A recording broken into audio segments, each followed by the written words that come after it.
In history circles, we often talk about historical narratives, but I think it's worth pausing to dissect what this actually means. In my view, a narrative is a historical story that is passed on from generation to generation and regarded as truth about what happened in history, at least as close to the truth as we can get. There are certain narratives about important events and people that are so widely accepted, so widely taught at all levels of academics, that it becomes almost second nature, common knowledge. A good analogy might be to think of a house of history. As time is going on, we are slowly adding narratives about what happened in the past. So each new and widely accepted narrative becomes a new room or a new level in this house, until we get to the place we are today where we think we know enough about history, we have enough rooms, we have enough levels to sort of move around comfortably and understand everything that happened in the past. Eventually, this house becomes a cultural mansion of knowledge and historical tales, the story of us for everybody to share in. The problem is that when you start examining these narratives closely, they start unraveling. What started as a strong historical house built on the narratives of the past begins to shake, begins to crumble apart, erode away. Take, for example, a couple of common narratives. The Roman Empire falling in 476, and a dark age ensues afterwards in Europe. This is one of the most common historical narratives out there, and there's certainly a whole lot of truth to it.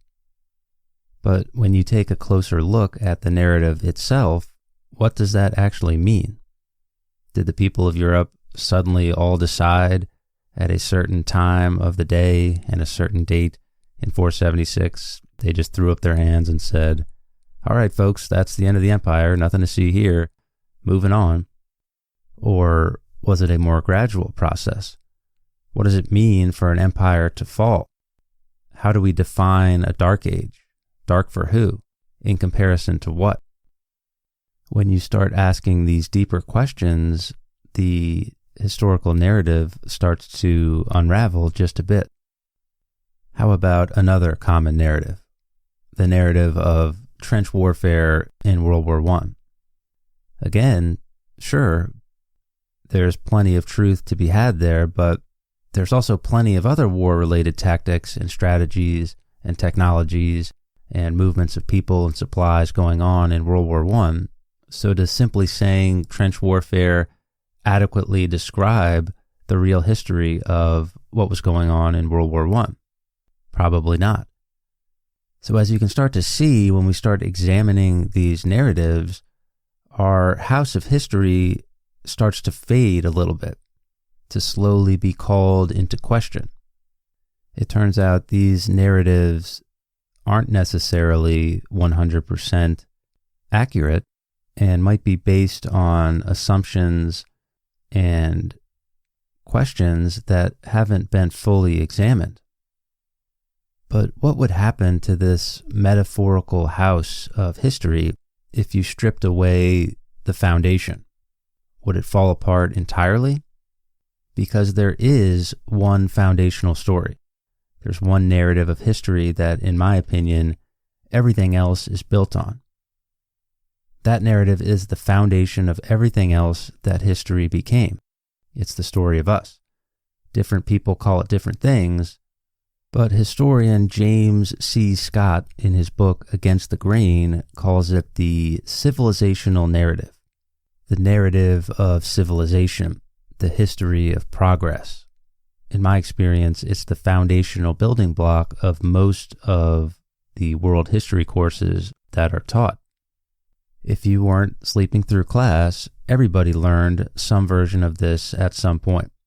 And the narrative goes something like this. Once upon a time, human beings were a hunting and gathering species. We hunted big game. We lived in small clans. We used fire. We gathered what we could from the environment, and lived a sort of minimalist lifestyle. As we progressed, eventually we figured out how to farm, and agriculture suddenly changed everything. Suddenly everybody in the group wasn't needed to gather and hunt food, so we start to get this specialization of labor. Now we can have the farmers who feed us, we can have other people pursuing other things. Merchants, laborers, priests, religions, bureaucracy, government could all develop. States were now needed to protect and organize these new societal arrangements, and thus civilization was born. Governments, religions, writing systems, workers, farmers, soldiers, taxes, leisure time, everything we recognize in a modern society. And ever since then, we've been on a civilizational mission to progress and become more advanced. And that's what we've done all the way until the present day. That's the narrative of civilization. There's only one problem. It might not be true. It might be a simplification. The narrative of civilization might actually be the myth of civilization.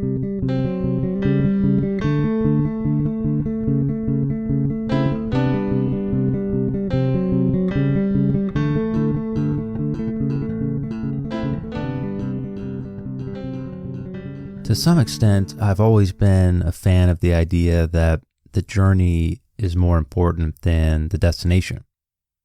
Sometimes it's better to be asking the right questions rather than only focusing on answers. I can't be sure, but I think that author, historian, political scientist James C. Scott would agree with me. In his book Against the Grain, which much of the next few episodes is going to be about, Scott asks some important and foundational questions about the study of history, where we came from as a species, sort of that civilizational progress idea that we talked about in the intro. He asks questions about farming, questions about how states formed, what we mean when we talk about historical narratives, the civilization versus barbarians dichotomy, what the term Dark Ages actually means, and questions like this don't always necessarily have an answer that everybody agrees on. And I don't think I necessarily agree with everything that Scott says in the book, but I do think he's asking some very important questions, and I think it's sometimes necessary to stir the pot a little bit, provoke some thought, question how we know the things that we know, and if we do know, in fact, the things that we know. In Against the Grain, James Scott is taking a look at what we would probably call the history of early humanity. This includes the Paleolithic Revolution, the Neolithic Revolution, this transitionary period where humans went from primarily a hunting and gathering species to a sedentary, settled, farming, quote-unquote, civilizational species. Now, in order to study early history, you have to be a little bit of a jack of all trades, so to speak. You have to be somewhat knowledgeable in a whole bunch of different fields: archaeology, anthropology, ecology, agriculture, human geography, not to mention the typical skills we would associate with someone who studied history. But speaking of studying history, one of the dirty secrets of historical study is that this period of human history that we're talking about, anywhere from roughly 200,000 BC, when we think we start seeing evidence of humanity, what we would associate as our species, to around 10,000 BC, 9,000 BC, we start seeing some evidence of sedentary communities, some evidence of farming going on, all the way up until around 3,000 BC, where we start to see what we would start to call civilization, states with walls and people working and specialization of labor and this type of thing. But anyway, this huge chunk of history, anything from 200,000 BC to 3000 BC, the dirty secret of this period historically is that it's the Wild West. It's very difficult to know anything 100% for sure about this period, particularly the further back you go. I mean, you have to think about all the obstacles that exist for doing good history in this period. It's just a long time ago, so the archaeological evidence is going to be rare and difficult to find. There wasn't a whole lot of writing going on in this period, so people didn't write things down, so it's tougher to know what was going on without that. We don't necessarily have technology, even in the modern day, that can accurately break down some of the things that we want to know about this period, even for the archaeological evidence that we find. So as technology in our era gets better, we will actually hopefully get more of a better understanding of what was going on in that previous era. But that's still a work in progress. And the reality is that people are making discoveries in the modern day that are totally changing the way we think about prehistory. So coming up with a historical narrative about what happened in the past, is that the most useful thing to do, especially in a situation like this where new technology and new ways of thinking about the past are allowing us to find out new things all the time, and it's changing our understanding of how the past works. So back to historian James Scott and Against the Grain.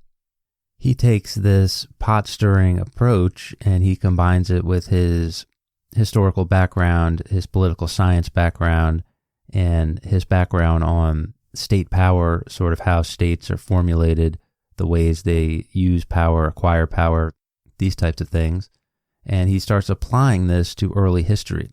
He starts compiling all of the evidence that he can find to try to figure out what was going on during this time period. And he comes to the conclusion, as we said earlier, that this civilizational narrative, this narrative of progress, is not necessarily 100% accurate.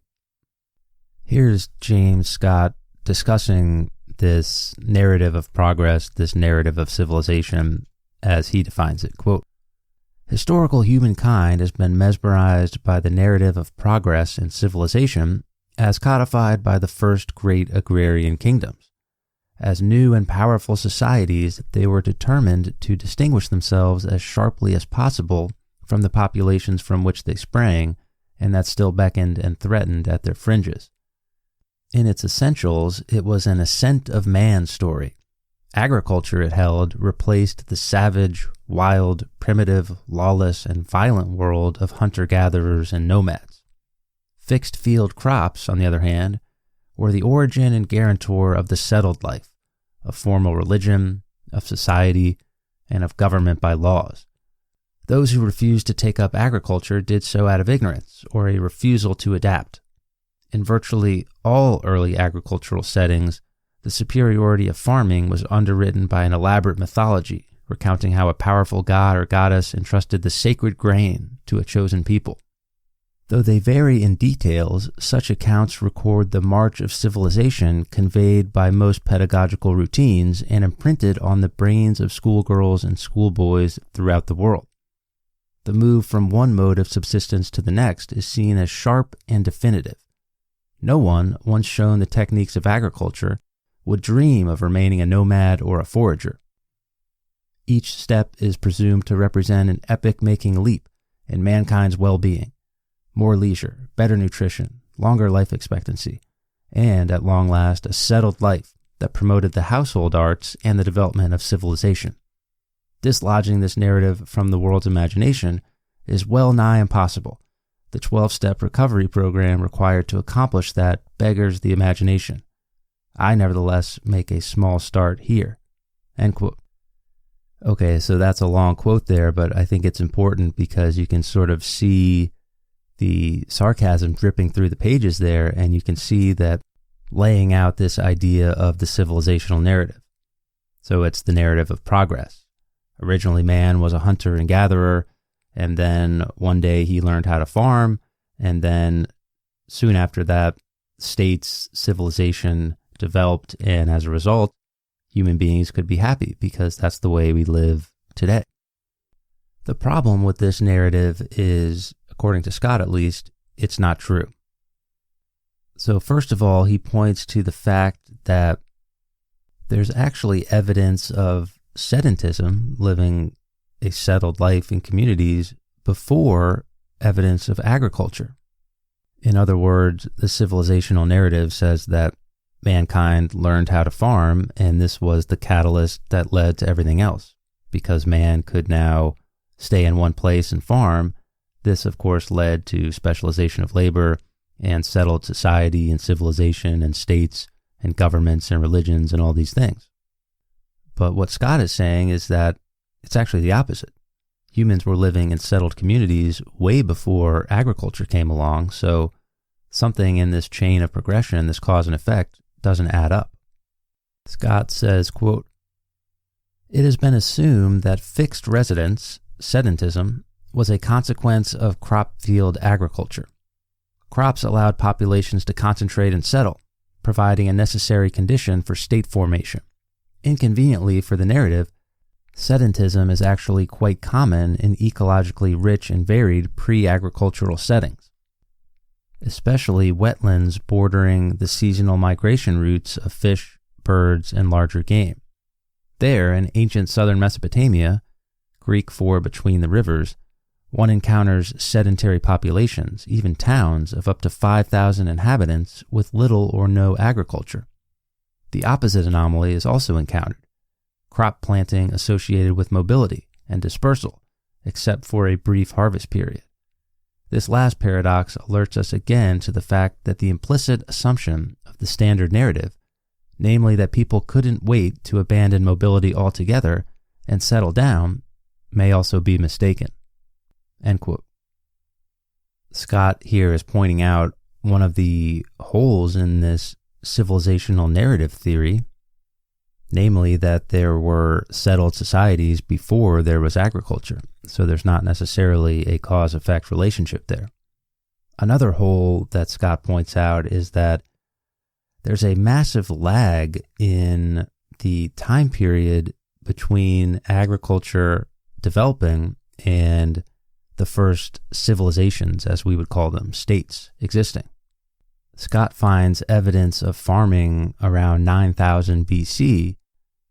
He finds plenty of evidence for the domestication of plants and animals between 8000 and 6000 BC, but the first states appearing in Mesopotamia only show up around 3000 BC. So if there's this narrative of progress where humans figure out how to farm, and then as a result of that farming, we get civilization and states, why did it take 5,000 or 6,000 years for states to appear after farming? That seems like a pretty big lag time, and it might indicate that the simple cause-effect narrative of the progress of humanity, that narrative might have some holes in it. Scott then goes on to point out that one of the ideas at the center of this civilizational narrative is the idea of domestication. Domestication basically meaning control in this context. So human beings learned how to control plants and animals in such a way so as to farm them and use them for food, clothing, whatever benefit they needed. And this idea of domestication, always labeled as one of the things that sort of goes along with farming, where humans are figuring out how to domesticate plants, but they're also figuring out how to domesticate animals, and this is typically seen as a key step in the civilizational progression. But Scott, again, in his way of sort of stirring the pot and asking questions that no one else seems to be asking, he asked the question of what exactly counts as domestication? What do we actually mean by that? He says, quote, "Domestication turns out to be stubbornly elusive. Hominids have, after all, been shaping the plant world, largely with fire, since before Homo sapiens.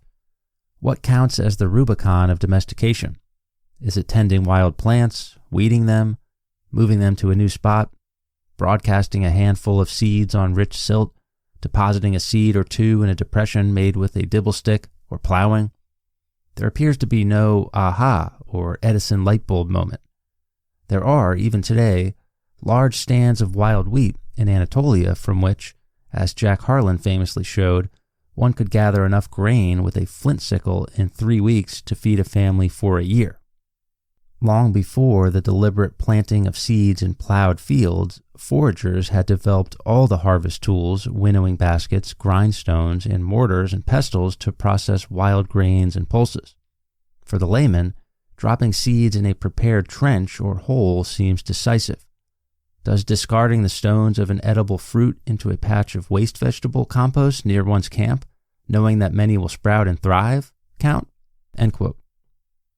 Some people might see this as sort of playing semantic games or splitting hairs, but I think Scott is right to point out that the way we define terms and how we determine which examples of what count for certain terminology actually matters, especially in this period of history where evidence is so rare and scant that it becomes all the more important to make sure that everybody's on the same page as far as making sure that everybody's talking about the same thing and on the same page.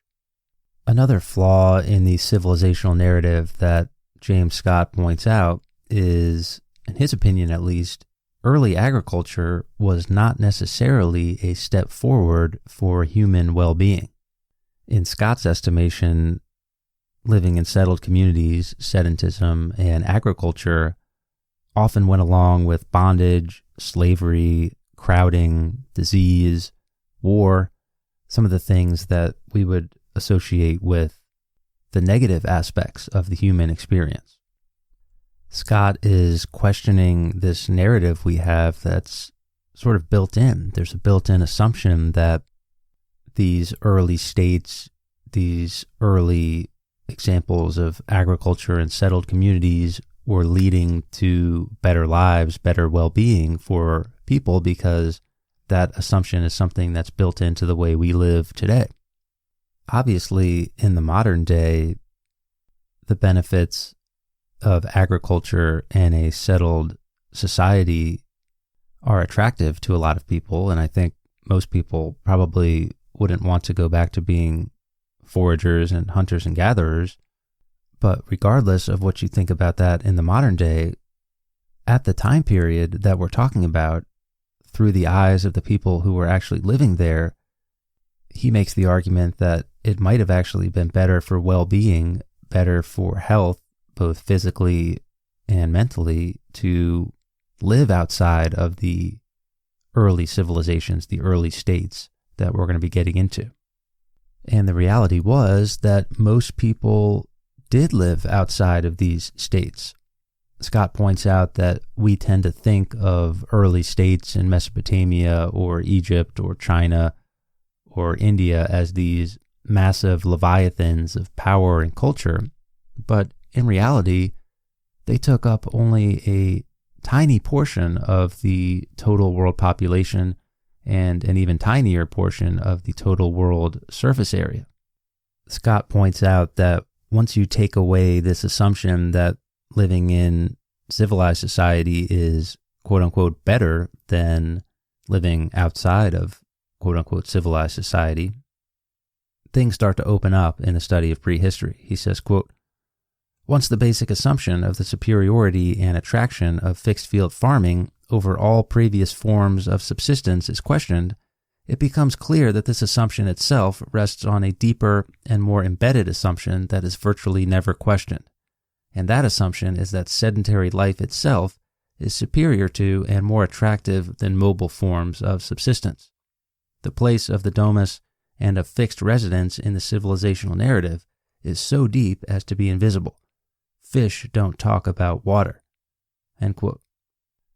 There's a lot of reasons that I think this conversation is important and this topic is important, but one of the big ones is this question right here. there's a lot of talk, especially recently, about bias in history and perspective in history and the hidden assumptions that historians have when they're telling history and how this might impact the way we think about it and the truth of what actually happened. And I think what Scott is saying here is that, first of all, there's the sheer difficulty of finding evidence for this time period, and that's always going to make things easier for people to just throw their hands up in the air and accept the civilizational narrative. But on a deeper level, much of what we would call history, for much of this period, we can't even conceive of there being no state. There's sort of an institutional bias built into this whole operation of history that we have going. Scott claims that it's there, it's constantly under the surface, and he gives a great example as far as archaeological history goes. He says, quote, "Thus, if you built monumentally in stone and left your debris conveniently in a single place, you were likely to be discovered and to dominate the pages of ancient history. If, on the other hand, you built with wood, bamboo, or reeds, you were much less likely to appear in the archaeological record. And if you were hunter-gatherers or nomads, however numerous, spreading your biodegradable trash thinly across the landscape, you were likely to vanish entirely from the archaeological record. Once written documents, say hieroglyphics or cuneiform, appeared in the historical record, the bias becomes even more pronounced. These are invariably state-centric texts: taxes, work units, tribute lists, royal genealogies, founding myths, laws. There are no contending voices, and efforts to read such texts against the grain are both heroic and exceptionally difficult. The larger the state archives left behind, generally speaking, the more pages devoted to that historical kingdom and its self-portrait." End quote. What he's saying here is that maybe these settled, quote-unquote, civilizational areas of the world preserve better over time.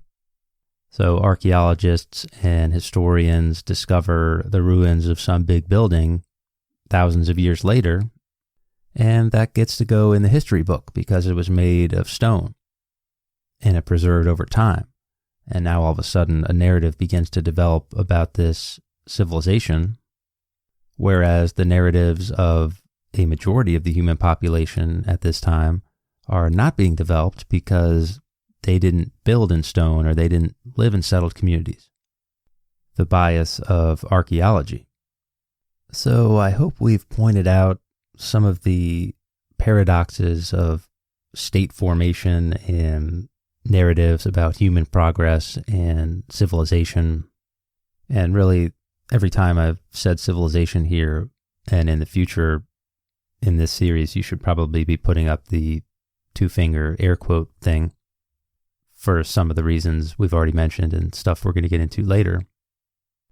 But going back to the analogy we made early in the episode, talking about historical narratives and building this house of historical stories, what happens to history if the foundation is weak? Or worse, what happens to history if the foundation was never there to begin with?